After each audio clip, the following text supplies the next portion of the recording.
வணக்கம் என்னுடைய அன்பான வீரோ சொந்தங்களுக்கு. இன்னைக்கு என்னன்னு கேட்டீங்கன்னா மத்தியான சாப்பாடு ஒரு அருமையான சாப்பாடு தான் சாப்பிட போறோம். அழகான ஒரு கட்டா மீன் கருவாடை வந்து காய போட்டு எடுத்து வச்சிருக்கு. கருவாடை பார்த்தீங்களா எந்த அளவுக்கு அழகா சூப்பரா காஞ்சிருக்கு. இந்த கருவாடில் அதிகமாக நெய் இருக்கு. இங்க பாருங்க, இந்த வயிற்று பகுதியில் பாருங்க, அந்த நெய் வந்து காஞ்சி உரி இருக்கிறது அழகா தெரியுது பாருங்க. ஆனால் கருவாடு வந்து சூப்பர் மனத்தோட இருக்கு. இன்னைக்கு இதை தான் மத்தியானத்துக்கு கறி வச்சு செம்மையா சாப்பிட போறோம்.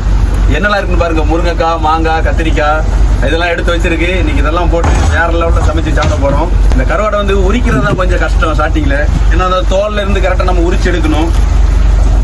நிறைய பேர் வந்து இந்த கட்டா மீன் கருவாடை வந்து தோலோட சமைக்கிறீங்க. ஆனால் நீங்க உரிச்சு எடுத்து சமைங்க, இன்னும் கொஞ்சம் நல்லா டேஸ்டா இருக்கும்.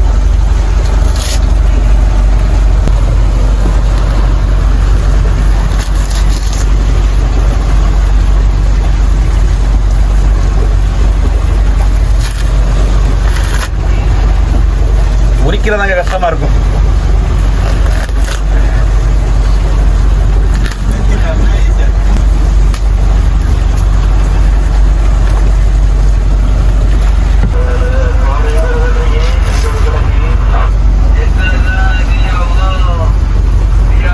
பாருங்க, எல்லாத்தையுமே நம்ம உரிச்சு அழகா எடுத்தாச்சு.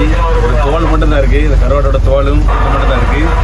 இதை வந்து நம்ம சின்ன சின்னதாக கட் பண்ணி தான் நம்ம இதில் போட போறோம். எல்லாத்துலயும் மூஞ்சி தெரியும் கிட்ட.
எண்ணெய் காஞ்சிட்டு இப்போ நம்ம வந்து இது எல்லாமே போட போகிறது கிடையாது. ஃபஸ்ட்டு உள்ளி, தக்காளி, பச்சை மிளகாய் இதை தான் போட்டு நம்ம வதக்க போகிறோம்.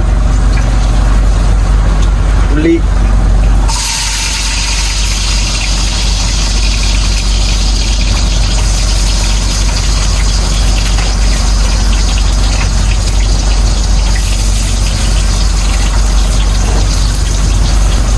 பச்சை மிளகாய்,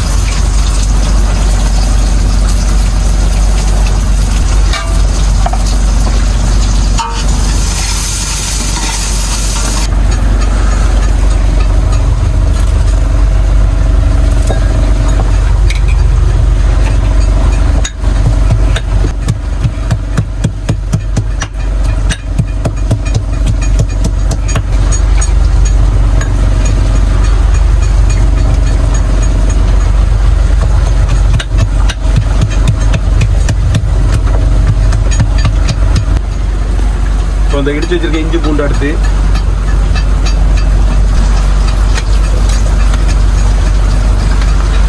தக்காளி, முருங்கைக்காய்,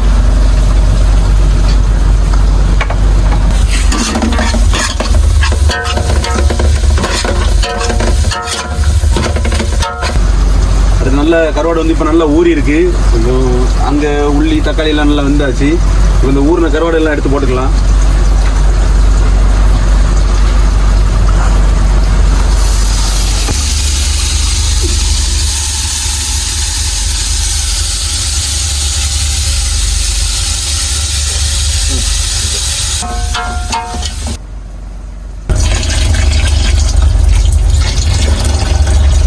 தேவையான அளவு மஞ்சள் பொடி, பெப்பர், சீரக பொடி, மல்லிப்பொடி, மிளகாய் பொடி. கருவாட்டில் வந்து எப்போவுமே உப்பு இருக்கிறதுனால வந்து உப்பு வந்து நல்லா குறைவாக தான் நாங்கள் எடுக்கிறோம். ஏன்னா நாங்கள் வந்து ஆல்ரெடி சோறில் வந்து உப்பு போட்டு தான் வடிப்போம். அதனால் இதில் வந்து உப்பு நல்ல குறைவாக தான் எடுக்கேன். இந்த அளவுக்கு தான் உப்பு எடுக்கேன். கடைசியாக தேங்காய் பவுடரு, கடைசியாக இந்த மாங்காய் கத்திரிக்காய். இது எதனால் கடைசியாக போடுறேன்னு சொல்லி கேட்டிங்கன்னா, நம்ம முதல்ல போட்டால் எல்லாமே குழஞ்சிரும். அப்புறம் நமக்கு இந்த மாங்காய் கத்திரிக்காய்லாம் நமக்கு பீஸ் ஆட்டு கிடைக்காது. அதனால தான் இந்த மாங்காவும் கத்திரிக்காயும் கடைசியில் போடுறோம். இப்போ ஆல்ரெடி கொஞ்சம் நல்லா கொதிச்சுட்டு, அதனால இப்போ கொதிச்ச பிறகு நம்ம இதெல்லாம் போட போகிறோம். Pasta macaroni.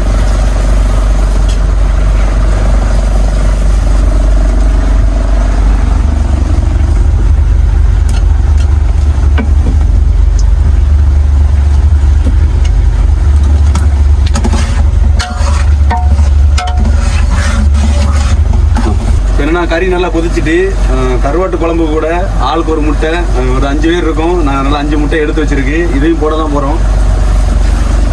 ஐயோ போடு.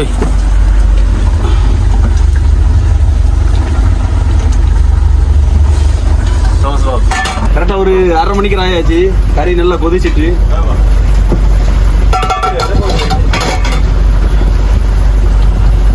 நல்ல மணமா இருக்கு கறி.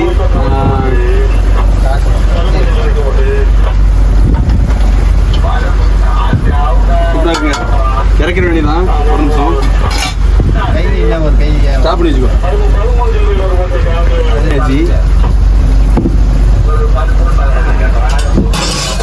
பாருங்க இந்த அளவுக்கு இருக்குன்னு சொல்லி பார்த்தீங்களா. மாங்காய் தேங்காய் எல்லாம் மிதக்குது.